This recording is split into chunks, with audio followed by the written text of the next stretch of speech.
re buisana le professor re santse re lebile ditiragalo tsa kwa Diepsloot re golagana le Presidente wa Business Unity South Africa Professor Bonang Mohale go utlwa tsibogo ya lephata la kgwebo mo ntlheng eno.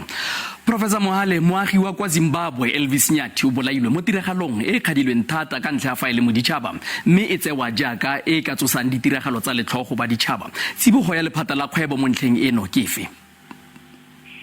Ntate Nkwane ka nnete ke a leboha monyetla ya pele le leleme leo re le sebedisang se le na le bothata hobane re bua ka illegal immigrants. Ha ona ntho e bitswang illegal immigrant. Ntho e leng illegal ke diketso tsa batho, illegal actions. Batho ba ka mogomong ke mahlatsipa a moruo, economic migrants. Kana tongwe ba kupile asylum ba santsane ba emetse dipampiri tsa bona. Molaong ha iyo e bitswang an illegal immigrant.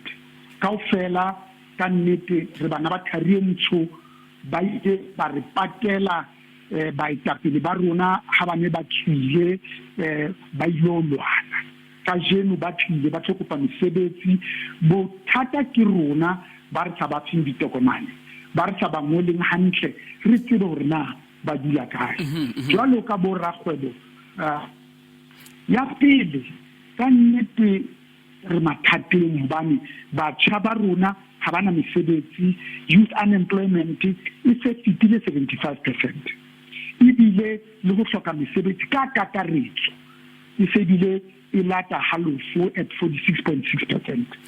Ha o wa sheba ibile re na le record ya the most unequal society in the world. Prof mo dintlha tse o di buang ka tsona a dikgato tsa mothale ono tse e leng gore baagi ba ditsa a di amogelesega di motho ka wa nopola lefoko la seng gore di justified gore baagi ba selegae ba tse dikgato kgatlhanong le ba ditšhaba go ya ka Business Unity South Africa tshwaelo a lona mo ntlheng eno keng?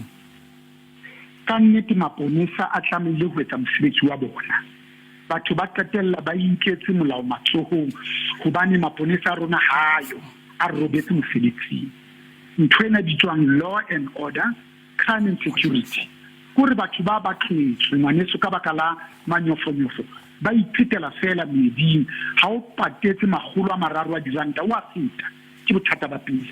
Ba bobedi ka nnete go tlameile hore ha batho ba lla ba re batho ke ba re senyetsa ebe maponisa a tla hobane ke yona ntho bitswang service delivery e tshwana le molora le metsi le motlakase le gore matlakala a nku a tonakwe fela ka nnete mmuso wa rona tše o a hloleha ya bobedi re batla ka boripana prof